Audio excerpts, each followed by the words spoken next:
This video, I want to put together 17 handy tips that'll help you win your games in Battlegrounds. So if you do enjoy this, you do find it helpful, then a like would be super appreciated. Any questions, drop them down below, and also if you have any additional tips, be sure to share them in the comments. But kicking things off at number 1, parachuting at the beginning or the end of your run. Now when you start a match, your plane will of course fly at a fixed trajectory. It'll fly across the map, and then once you are over the map, you're then free to jump out the plane whenever you please. Of course, one of the main things to contend with in a Battle Royale game is knowing where your opponents are. There's no radar, so you have to rely on your sight and your surroundings.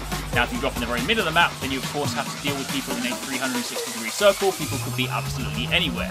Whereas if you drop at the very beginning of your flight or the very end, then you at least have the added bonus of knowing that generally speaking, people will be either behind you or in front of you, but not everywhere around you. So if you're new to the mode, this is definitely going to be one of the safest ways to begin looting. It does of course mean you're a little bit limited when you drop on the map, but if you at least want to find your feet and get started, then this is a good thing to consider.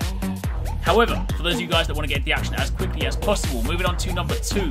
If you point your character directly downwards as you're falling out the plane and before you pull your chute, then you will of course fall as fast as possible. This is far faster than falling forward, and if during your fall you exceed 230 km per hour, you will actually drop further before your parachute pulls, which of course means you can then hit the ground sooner, and of course you can then begin looting, in turn give you an advantage over anyone in the surrounding area. Moving on to number 3, your parachute opens relative to your map topography. Now if you look on the screen on the left, when you're falling you basically have this little meter. This not only indicates how fast you're falling, but if you see this little black segment at the bottom, that basically depicts the elevation of the ground that is around you. The bigger the black segment, the earlier your parachute will pull. So if you're basically parachuting towards, say, a mountain, and there is of course much greater elevation, and the black segment is much bigger, it means your parachute will pull considerably earlier. So if you are trying to fall as fast as possible, fall as far as possible, without your chute being pulled automatically, then this is something you're definitely going to have to consider. After that, number 4, this is the last one for the parachute side of things, and then we can actually get on the ground. But when you're parachuting and when you're falling, it is actually far better to tap forward or W every second or so, as opposed to consistently holding W. By doing this, you're able to build up momentum, you're able to travel further. So if you are in a situation where, say, the plane doesn't quite go over where you want to, and you want to travel a greater distance, then point in that direction and continually press forward, and this will mean you'll travel a greater distance than if you were just holding forward. After that, moving on to number 5, this is a really quick one, but right-clicking attachments will apply them to a gun with an empty slot of the corresponding type. So if you're in your menu and you're trying to attach things very quickly, instead of having to drag them over, you can simply right-click on it, and provided there is an empty slot and that gun supports that attachment, it will then automatically attach. Of course, if you do want to be, more granular and suddenly swap things around, you're going to have to do that manually, but for quickness, for ease, right-clicking is a good way to go. Also, with regards to looting, again, this is a very important thing. When you are looting lots of items on the ground, if you open your inventory, you will see them all listed on the left. You can then drag them or right-click them to push them into your inventory. And the reason this is quicker is because if you do it in-game without using your menu, you will then have to go through the animation for picking up an item every single time. So if you imagine there are sort of 4 or 5 items on the ground, then that's 4 different crouch animations to pick up the loot, versus going into your inventory, dragging it all across, which is considerably quicker. Again, very useful if you are trying to loot in an area where you know other people are, and you need to get stuff as quickly as possible. Number 7, something to consider with regards to sound. Sound direction is based on the direction that your screen is oriented, not the direction of your character. So if you are in a position where, say, you are facing a tree, holding down Alt, but then turning your camera behind you so your character doesn't actually move, but your screen moves, that is the direction the sound is based. So pay attention to your screen, not where your character is facing when trying to work out the sound direction.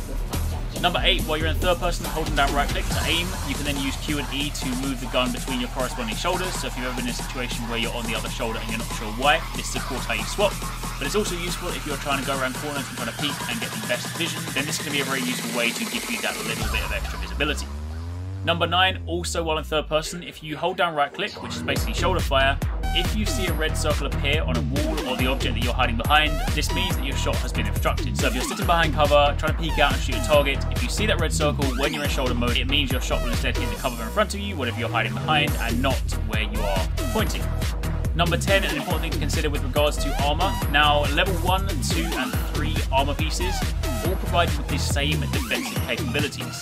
The only differences between them are the amount of loot they can carry and also the health of that item. So while a level 3 chest piece can take more shots before it's destroyed, it doesn't actually provide you with any additional defensive capabilities. In other words, level 3 isn't greater defense than level 1, it's just more health. So if you're in a situation where you've only got level 1, it doesn't necessarily mean you're at a disadvantage, it just means you need to take fewer shots. So an important thing to understand. Also for helmets, level 1 and 2 helmets don't provide you with as much protection as a level 3 helmet, and that is because if you look at level 3 helmet, it actually covers all parts of your face. If you are shot in the lower part of your face whilst wearing a level 1 or a level 2 helmet, it will be like you are not wearing a helmet at all. The only parts of your head that those helmets protect are the sides, the top and the back.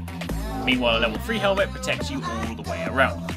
After that, when you guys are driving, don't forget to use the emergency brake, that is spacebar, to perform a handbrake turn. This is very useful if you are under fire. Perhaps you need to get out your car but also provide yourself with some cover, so instead of simply stopping, you can handbrake the car, spin around, jump out, and then of course go from there.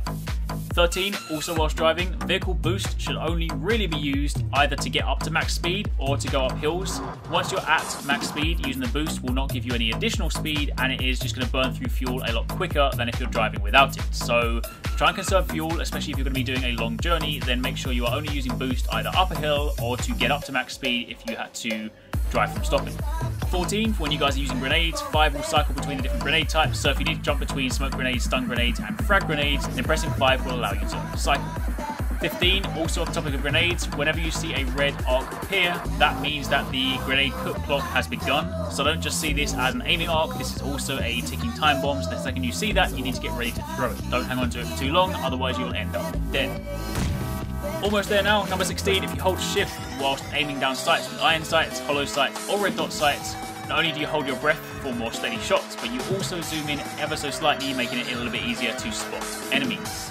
And then finally, number 17, you can move slightly whilst using bandages or boosts, so if you are behind a tree trying to heal up or trying to use painkillers, then you can ever so slightly shuffle left and right. You can't move too far because of course that will cancel it, but at least moving like this means you are less of a kind of sitting duck, less of a target, so it might help save your life just a little bit. But that is pretty much it. Those are 17 tips that should hopefully help you guys out on your way to victory. If you guys did find this helpful, I'd like to be super appreciated. Comment down below, let me know if you guys are playing this game. I'm super enjoying it. It'd be kind of great to hear how you guys are getting on with it. But for the time being, thank you for watching. Take it easy. Catch you next time. Peace out.